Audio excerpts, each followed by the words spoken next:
leluhur dan mengkreasikan puisi rakyat. A. Mengenal dan memahami puisi rakyat. Puisi rakyat berupa pantun, syair, gurindam, atau puisi rakyat yang berkembang di daerah tertentu. Pada puisi rakyat terlihat kaku karena terikat oleh aturan-aturan seperti jumlah kata dalam tiap baris, jumlah baris dalam tiap bait. Selain itu, juga pengulangan kata yang bisa di awal maupun di akhir saja, atau kita kenal dengan sebutan rima. Puisi rakyat termasuk kategori puisi lama, meliputi pantun, syair, dan gurindam. Gurindam. Gurindam adalah puisi lama yang berasal dari negeri India, yang syarat nilai agama dan moral. Gurindam terdiri atas 2 baris dalam sebait. Tiap baris memiliki jumlah kata sekitar 10-14 kata. Tiap baris memiliki rima sama atau bersajak AA, BB, CC, dan seterusnya. Merupakan satu kesatuan yang utuh. Baris pertama berisi soal, masalah, atau perjanjian. Baris kedua berisi jawaban akibat dari masalah atau perjanjian pada baris pertama.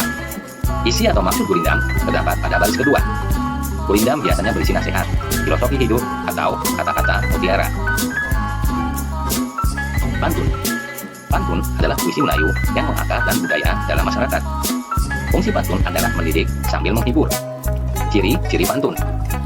Tiap bait terdiri atas 4 baris. Tiap baris terdiri atas 8-12 suku kata. Rima akhir setiap baris adalah AB, AB. Baris pertama dan kedua merupakan tampilan. Baris ketiga dan keempat merupakan isi. Syair. Syair adalah salah satu puisi lama. Ciri-ciri syair. Setiap bait terdiri dari 4 baris. Setiap baris terdiri atas 8-14 suku kata. Bersajak A, A, A, A. Semua baris adalah isi. Bahasa yang digunakan biasanya berupa kiasan. B. Menyimpulkan isi puisi rakyat. Dengan membaca puisi rakyat, kita dapat memahami isi yang berupa nilai-nilai luhur warisan nenek moyang. Melalui membaca puisi rakyat, kita dapat menyimpulkan makna dan nilai yang terkandung di dalamnya. C. Menelaah struktur dan kebahasaan pada puisi rakyat. Pada saat menelaah puisi rakyat, dari segi bentuk dan bahasa, yang harus dilakukan adalah menelaah. Pertama, ragam pola pengembangan pantun serta struktur pantun. Kedua, struktur dan bahasa gurindam. Ketiga, serta struktur dan aspek kebahasaan pada syair. D. Menyajikan puisi rakyat secara lisan dan tulis. Sebelum menulis puisi rakyat, perhatikan langkah menulis pantun berikut ini. Pertama, tentukan ide yang akan disampaikan. Misalnya, kalau hidup bekerja keras, kelak hidupnya menjadi sukses. Kedua, menata ide menjadi 2 larik dengan bunyi akhir yang berbeda. Ketiga, memilih kosakata yang di akhir dengan bunyi seperti 2 larik. Keempat, membuat larik sampiran dari benda atau kondisi yang tidak berkaitan langsung dengan isi. Langkah membuat gurindam dan syair hampir sama dengan langkah membuat pantun. Hanya saja perlu disesuaikan dengan syarat gurindam dan syair. Selanjutnya, menata kembali kalimat atau larik dengan rima dari kosakata yang berirama sama. Lalu, menata pantun secara logis. Bab 6. Mengapresiasi dan mengkreasikan fabel. A. Mengenal ciri fabel. Fabel merupakan cerita tentang kehidupan binatang yang berperilaku menyerupai manusia. Teks cerita fabel tidak hanya mengisahkan kehidupan binatang, tetapi juga mengisahkan kehidupan manusia dengan segala karakternya. Fabel sering juga disebut cerita moral, karena pesan yang ada di dalam cerita fabel berkaitan erat dengan moral. Ciri-ciri umum fabel. Yang pertama, fabel mengambil tokoh para binatang. Kedua, watak tokoh para binatang digambarkan, ada yang baik dan ada yang buruk. Ketiga, tokoh para binatang bisa berbicara seperti manusia. Keempat, cerita memiliki rangkaian peristiwa yang menunjukkan kejadian sebab akibat. Kelima, fabel menggunakan latar alam, misalnya hutan, sungai, kolam, dan lain sebagainya. Ciri bahasa yang digunakan dalam fabel. Kalimatnya merupakan kalimat naratif atau peristiwa. Kalimat langsung yang berupa dialog para tokoh.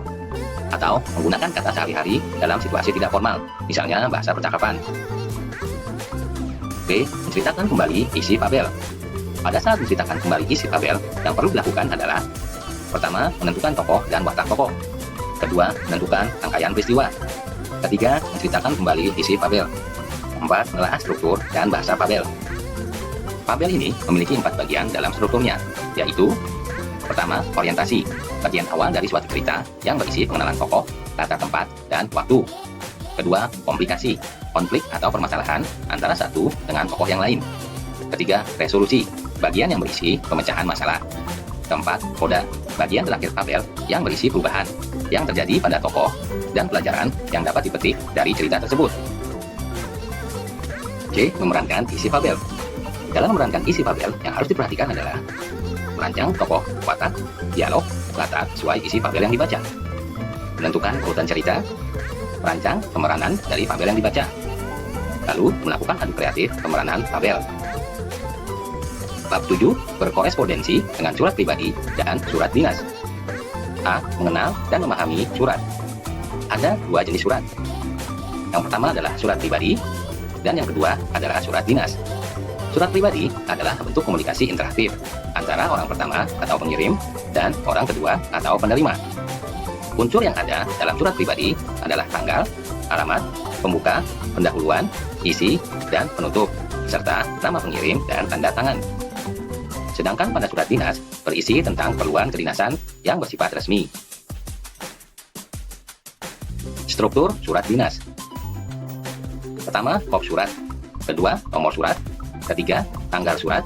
Keempat, lampiran. Kelima, perihal. Keenam, alamat surat. Ketujuh, salam pembuka. 8, isi surat. 9, paragraf penutup. 10, nama dan tanda tangan pihak yang memperkuat surat. Dan terakhir, nama dan tanda tangan penulis surat. B. Menelaah struktur dan bahasa surat pribadi dan surat dinas. Ciri penggunaan bahasa pada surat pribadi. Pilihan kata sapaan bersifat pribadi. Bahasa surat pribadi tidak formal tetapi santun. Pilihan ragam bahasa tergantung siapa penerima surat. Menggunakan sapaan seperti orang bercakap. Menggunakan kata ganti orang pertama untuk pengirim dan kata ganti orang kedua untuk penerima. Ciri penggunaan bahasa pada surat dinas. Pilihan kata sapaan bersifat formal. Bahasa ragam baku. C. Menulis surat pribadi dan surat dinas dalam bentuk kertas atau email. Ketika menulis surat, Anda harus tahu pilihan ragam bahasa yang tepat dan sesuai untuk penerima dan tujuan menulis surat. Ragam bahasa dimaksud adalah bahasa Indonesia baku, bahasa Indonesia ragam informal, atau ragam bahasa khusus yang digunakan kepada teman sebaya.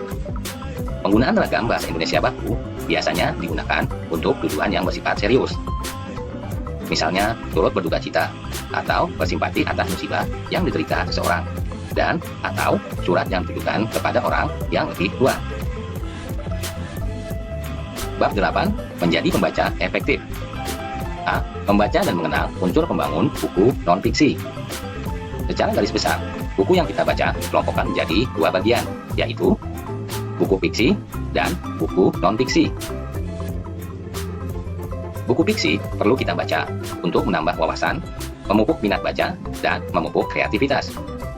Buku non-fiksi berisi gagasan atau ide atau perasaan penulis yang bersifat fiktif imajinatif.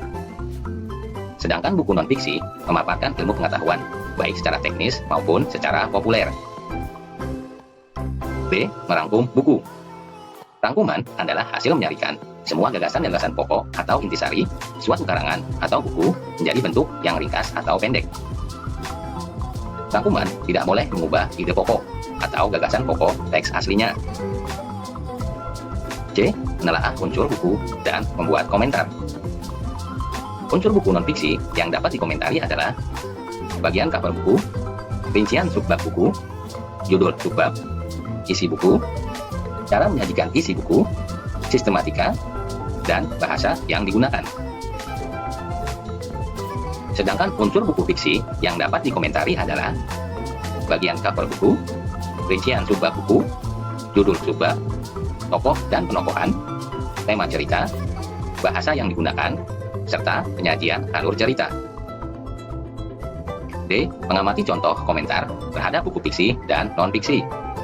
Struktur komentar terhadap buku terdiri atas data buku, info singkat tentang terbitan atau edisi, ringkasan cerita, tanggapan, penulis tentang cerita, penilaian terhadap buku, dan data penulis.